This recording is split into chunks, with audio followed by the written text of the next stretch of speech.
May isang katotohanan na ayaw aminin ng karamihan sa atin. Naghihintay ka, nag-iisip ka, paulit-ulit mong binabasa ang inyong mga lumang usapan. Tinitingnan mo ang kanyang profile. Sinisigurado mo na online ka sa oras na siya ay online din. Para lang may dahilan kang makipag-usap sa kanya. Gusto mong maramdaman niya na mahalaga ka. Gusto mong mamiss ka niya. At ito ang ironiyang walang gustong marinig. Habang mas pinagsisikapan mong mapansin, nawawala ka sa kanyang isipan. Hindi ito malupit na katotohanan para saktan ka. Ito ay katotohanan para palayain ka. Kasi ang mga taong tunay na minimis, ang mga taong hindi makalimutan ng isip at puso ng iba, hindi sila yung mga naghahanap ng atensyon. Hindi sila yung mga nag-aabang ng reply. Hindi sila yung mga desperado na laging nandoon. Sila yung mga natutunan kung paano maging buo ng mag-isa. At ngayon, sa loob ng script na ito, uusapan natin ang isa sa mga pinaka-hindi nasasalitang leksyon ng Stoic philosophy. Hindi ito tungkol sa pagiging malamig. Hindi ito tungkol sa pag-iwas o paggamit ng mga tricks para manipulahin ang damdamin ng iba. Ito ay tungkol sa pagbabago ng iyong sarili sa isang antas na, kapag lumayo ka, ang kawalan mo ay maramdaman ng buong silid. Ito ang leksyon na alam ni Marcus Aurelius, na itinuturo ni Epictetus, na isinulat ni Seneca sa kanyang mga liham. Ito ang magiging sandata mo, hindi para makuha ang isang tao kundi para maging uri ng tao na hindi kayang kalimutan ng iba. Bago natin simulan, nais kong magpasalamat sa mga loyal kong subscribers sa patuloy na pagsuporta sa aking channel. Kayo ang inspirasyon ko sa paggawa ng mga bagong content. Kung bago ka sa channel ko, comment mo na kung taga saan ka. Kung magiging tapat tayo sa isa't isa, kailangan nating kilalanin ang isang bagay muna. Karamihan sa atin ay hindi na-miss ng tunay. Hindi yung klase ng miss na mababaw. Hindi yung miss na resulta ng kawalan ng ibang pagpipilian o ng pagkainip ng isang tao sa isang masamang araw. Ang tinutukoy ko ay yung uri ng miss na lumalabas kahit walang dahilan. Yung biglang naiisip ka niya habang nakaupo siya sa kwarto niya ng tahimik. Yung naalala niya ang iyong boses kahit matagal ka nang hindi nagkausap. Yung pakiramdam niya na may kakulangan kahit puno na ang kanyang buhay. Yun ang uri ng miss na nagmumula sa tunay na koneksyon. At ang ganitong uri ng koneksyon ay hindi nagmumula sa pagpapadama na lagi kang available. Hindi ito nagmumula sa dami ng iyong mga mensahe. Hindi ito nagmumula sa husay mo sa pakikipag-usap o sa ganda ng iyong salita. Tuwing nagtatama ang inyong mga mata, nagmumula ito sa kung sino ka bilang tao. At ito ang problema ng karamihan sa atin. Mas inuuna natin ang paraan ng ating pakikisalamuha sa pagpapaunlad ng ating sarili. Mas pinag-iisipan natin ang paano siya makukuha kaysa sa sino ba talaga ako? Makinig tayo sa isang kwento. May isang lalaki. Tawagan natin siya si Andres. Si Andres ay isang matinong tao, nagtatrabaho, magalang, mapagmalasakit. Pero nang lumayo ang babae na mahal niya, nagsimula siyang gumawa ng mga bagay na para sa kanya ay para ipakita ang pagmamahal. Paulit-ulit siyang nagpapadala ng mensahe. Tinatanong niya kung okay lang ang babae. Naghahanap siya ng mga dahilan para makipag-usap. Kapag hindi sumasagot ang babae, nagpapadala pa siya ng isa pang mensahe para i-check-in. Sa isip ni Andres, pinapakita niya ang kanyang pagmamalasakit. Sa mata ng babae, nakikita niya ang isang taong walang ibang buhay kundi siya. At alam ng babae, kahit hindi niya ito sinasadyang isipin, na ang isang taong ganito ay hindi siya mapagkakatiwalaan sa panahon ng tunay na pagsubok. Kasi kung ganito na ang ugali niya ngayon, kapag nawalan ng direksyon at seguridad ang kanilang relasyon, mas lalong masisira siya. Hindi malupit ang babae. Totoong nakita niya ang katotohanan. Si Andres ay nawalan ng kanyang sarili. At ito ang pinakamalalim na problema na tinutuklasan ng Stoic philosophy pagdating sa pakikipagrelasyon. Ang karamihan sa atin ay hindi alam kung sino tayo nang wala ang taong mahal natin. At dahil hindi natin alam, naghahanap tayo ng patunay ng ating halaga sa pamamagitan ng kanilang atensyon. Naghahanap tayo ng kumpirmasyon na tayo ay mahalaga, na tayo ay minamahal, na hindi tayo iiwan. At ito mismo, ang ganitong pangangailangan, ang nagpapahina sa ating presensya sa mata ng iba. Gusto ko munang pag-usapan ang sakit ng sitwasyong ito ng maayos. Hindi para lalo kang malungkot, kundi para maunawaan natin ang ugat ng problema. May narinig kang ganitong sitwasyon minsan, o marahil ito mismo ang iyong karanasan. Nagmahal ka. Nagbigay ka ng lahat, buong puso, buong oras, buong isip. At sa tingin mo, ito ang tamang landas. Dahil sabi ng lahat, ang pag-ibig ay pagbibigay. Ang pag-ibig ay pagsasakripisyo. Ang pag-ibig ay paglalagay ng iba bago ang iyong sarili. Pero ang nangyari, hindi ka napahalagahan. O mas masakit, ginawa kang pangalawa. O mas masakit pa, iniwan ka. At ngayon nandito ka nagtatanong sa iyong sarili. Bakit? Binigyan ko siya ng lahat, ano pa ang kulang? Gusto ko ring marinig mo ito ngayon. Ang sakit na ito ay tunay. Hindi mo ito kailangang ibaon. Hindi mo kailangang magpanggap na okay ka. Ang masaktan ay bahagi ng pagiging tao at walang pilosopiya sa mundo ang aalisin ang iyong kakayahang masaktan. Pero, at ito ang mahalagang pero, ang sakit ay hindi katibayan na ginawa mo ang tamang bagay. Madalas ang pinakamasidhing pagmamahal ay nagmumula sa pinakawalang pagpapahalaga sa sarili. At ito ang parang bilog na hindi matatapos. Mahal mo siya ng sobra, kaya binibigyan mo siya ng lahat ng iyong oras at atensyon. Dahil binibigyan mo siya ng lahat, hindi na siya naghahanap ng iba pa mula sa iyo. Dahil wala nang bago, wala nang misteryo, wala nang espasyo para maibayo. Dahil wala nang espasyo, nagsisimula siyang malayo. Dahil nagsisimula siyang malayo, mas nagsisikap ka pang ibigay ang lahat. At ang bilog ay naulit. Si Seneca, isa sa pinakamakapangyarihang stoic na manunulat, ay nagsulat minsan ng ganito: ang taong nag-aalok ng kanyang sarili sa lahat ay hindi nagmamay-ari ng kanyang sarili. Isipin mo ito ng mabuti. Ang taong nag-aalok ng kanyang sarili sa lahat, ng kanyang oras, ng kanyang atensyon, ng kanyang emosyon, ng kanyang presensya, ng walang pagpipili, ng walang hangganan, ng walang dignidad, ay nawala na ang pagmamay-ari sa kanyang sarili.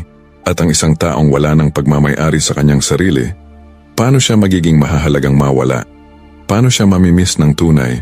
Dito papasok ang isa sa pinakahindi maintindihang batas ng koneksyon. Ang mga taong tunay na nagiging malungkot kapag nawala ang iba ay yung mga tao na nagdulot ng espasyo. Espasyo para maramdaman ang kanilang presensya. Espasyo para mahalaga ang kanilang paglabas at pagpasok.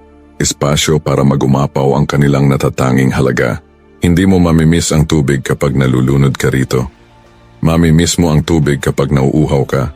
At ang tanong ngayon ay ito: nalulunod ba siya sa iyong presensya? O pinapanatili mo ang sarili mo ng may dignidad at proteksyon na kapag hindi ka nandoon, nararamdaman niya ang espasyong iyon? Ito ang pangunahing tensyon ng lahat ng nagnanais na mapahalagahan. Gusto nating maging importante, pero ang paraan ng ating pagiging importante ay madalas ang kabaligtaran ng ating ginagawa.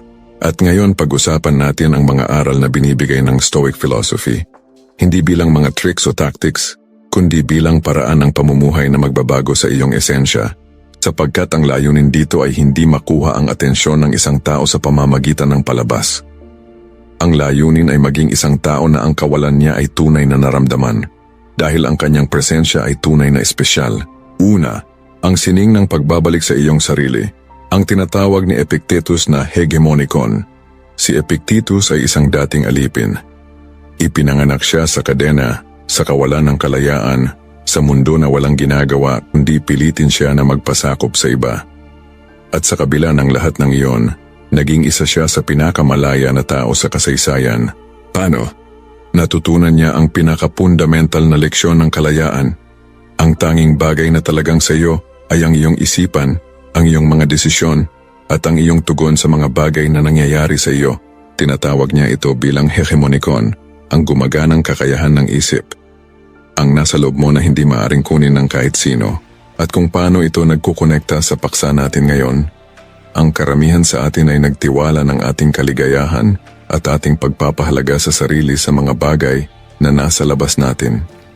Sa atensyon ng iba, sa mga reply, sa kung paano sila tumingin sa atin, sa kanilang pag-aproba, at dahil nakalagay ang ating kaligayahan sa labas natin, ito ay laging nasa panganib, laging nanginginig, laging nangangailangan ng patunay. Ang unang hakbang sa pagiging isang tao na mamimiss ng tunay ay ito. Ibalik mo ang sentro ng iyong mundo sa iyong sarili. Hindi ibig sabihin ito na maging makasarili. Hindi ibig sabihin ito na huwag nang magmalasakit. Ibig sabihin nito ay ito: ang iyong kaligayahan, ang iyong direksyon, ang iyong dignidad, Hindi ito dapat nakasalalay sa kung tumugon ba siya o hindi. Kapag nagawa mo ito, kapag tunay na nagawa mo ito, mangyayaring kakaiba. Ang iyong presensya ay magbabago. May lalim sa iyong mga salita. May katahimikan sa iyong kumpiyansa. May kaibahan sa iyong paggalaw. At ang nararamdaman ng mga tao, kahit hindi nila alam kung bakit nararamdaman nila ito, nararamdaman nila na ikaw ay isang taong may sariling mundo, na hindi ka lalabas ng iyong orbit para humihingi ng kumpirmasyon. And ito is why umano ang nagpapahaligwar sa iyong presensya. Ikalawa, ang disiplinang tinatawag ni Marcus Aurelius na pagkilos ng walang pangangailangan sa resulta. Sa kanyang mga pagninilay, ang personal na journal ni Marcus Aurelius na hindi naman talaga sinadyang ilathala, may isang kaisipan na paulit-ulit niyang binabalik. Gawin ang tamang bagay. Pagkatapos ay hayaan ito, sa wikang mas simple, kumilos ng dahil ito ang tamang gawin, hindi dahil inaasahan mo ang isang partikular na tugon mula sa iba. Ito ang isang bagay na hindi lubos na naiintindihan ng karamihan pagdating sa pakikipagrelasyon. Kapag nagpadala ka ng mensahe, bakit mo ipinadala ito?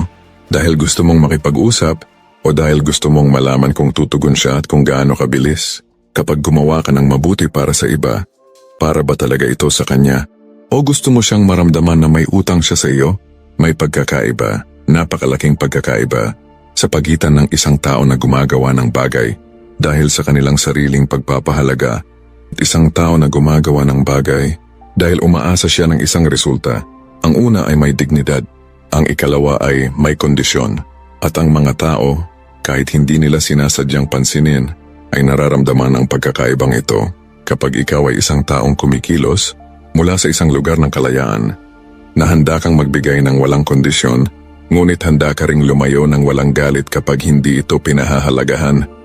Milikha ka ng isang uri ng presensya na bihira at kahanga-hanga. Hindi ka mukhang desperado. Hindi ka mukhang walang ibang pagpipilian. Mukhang may dignidad ka. May sariling buhay. May sariling direksyon. At ang ganitong uri ng lalaki o tao ay hindi madaling kalimutan. Ikatlo, ang leksyon ng katahimikan. Ang agwat ay puno ng katotohanan. Pag-usapan natin ang isang bagay na natatakutan ang karamihan sa atin. Ang tahimik. Hindi ang masamang tahimik. Hindi ang cold shoulder. Hindi ang passive-aggressive na pag-iwas. Ang tinutukoy ko ay ang natural, malusog na espasyo sa pagitan ng dalawang tao.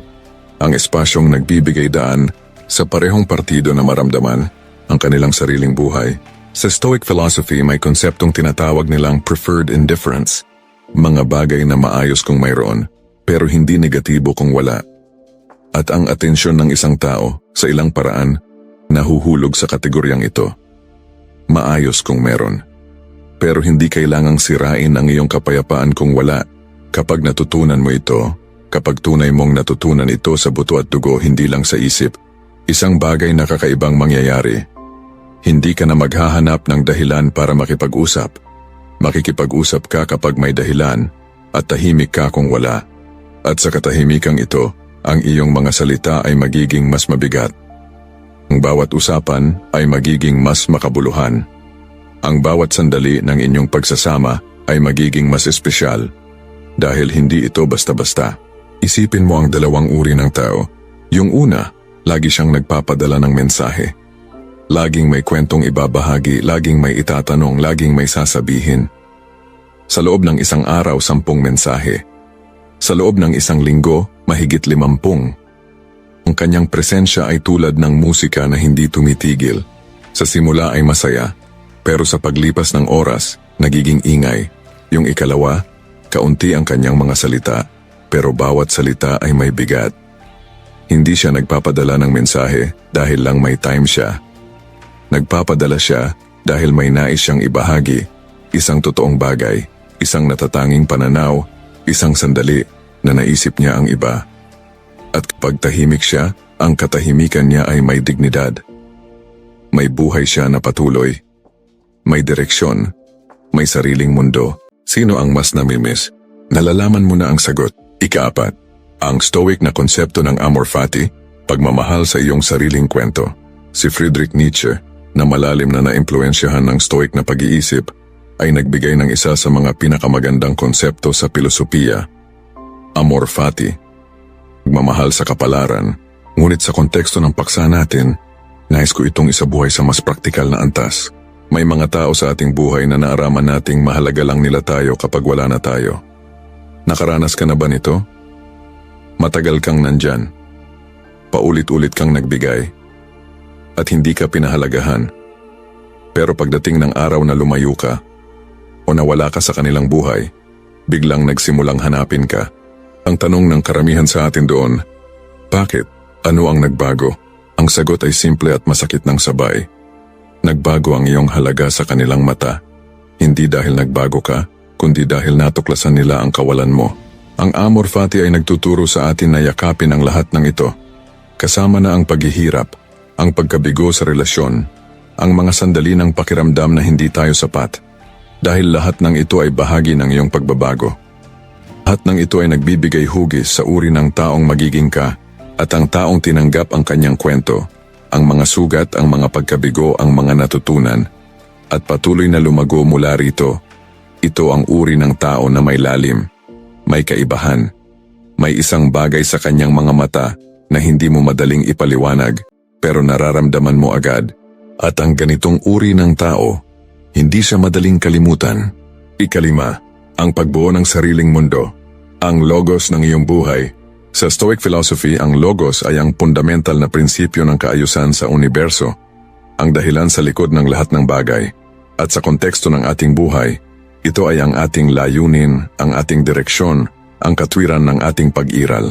Ang mga taong tunay na namimiss, hindi sila mga taong walang ibang ginagawa, kundi mag-isip ng ibang tao. Sila ay mga taong may sariling logos, may sariling misyon, may sariling pangarap, may sariling mundo, na patuloy na ginagawa nilang mas maganda.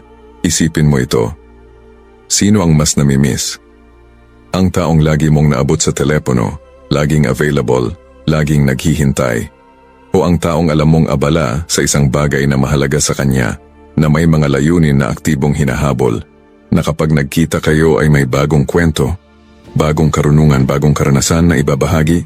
Ang sagot ay malinaw. Ito ang isa sa pinaka-praktikal na bagay na maaari mong gawin ngayon. Buuin mo ang iyong sariling mundo, hindi para palabas, hindi para mapahalagahan ng iba. Para sa iyo, ano ang gusto mong matutunan? Ano ang gusto mong maabot? Ano ang uri ng tao na nais mong maging sa loob ng 1 taon, 5 taon, 10 taon? Ito ang mga tanong na dapat sumagot sa iyong mga araw. Hindi, nag-type na ba siya ng reply? At kapag nagsimula kang mamuhay para sa iyong sariling paglinang, may magiging kaibahan sa iyong tawad. May magiging lalim sa iyong usapan. May magiging lakas sa iyong paggalaw. Ang mga taong may misyon ay mahirap kalimutan. Ika-6, ang disiplina ng premeditatio malorum, pagiging handa at pagiging malaya. Isa sa mga pinakamakapangyarihang practice ng Stoic philosophy ay ang premeditatio malorum. Ang pag-iisip ng maaga sa pinakamasamang maaaring mangyari, hindi para matakot kundi para maging handa at malaya. Sa konteksto ng paksa natin, ito ay ganito ang hitsura. Huwag kang mamuhay ng parang ang buong kaligayahan mo ay nakasalalay sa isang tao. Dahil kapag nangyari iyon, kapag ang iyong buong mundo ay nakasentro sa isang tao, ang taong iyon ay nararamdaman ang bigat ng kanyang responsibilidad sa iyong kaligayahan. Ang bigat na iyon ay nakakainis at nakakatakot, hindi nakakaengganyo. Walang tao ang gustong maging buong mundo ng iba. Gustong maging mahalagang bahagi o gustong maging espesyal o pero buong mundo? Iyon ay pasan na hindi kayang buhatin ng kahit sino. Kapag naisagawa mo ang premeditatio malorum sa iyong buhay, kapag tinanggap mo na posibleng lumayo siya, posibleng magbago ang mga bagay, posibleng hindi magtapos ang lahat sa paraang gusto mo, ay mangyayaring kakaiba. Ang iyong hawak sa kanya ay magiging mas magaan. Ang iyong presensya ay magiging mas malaya.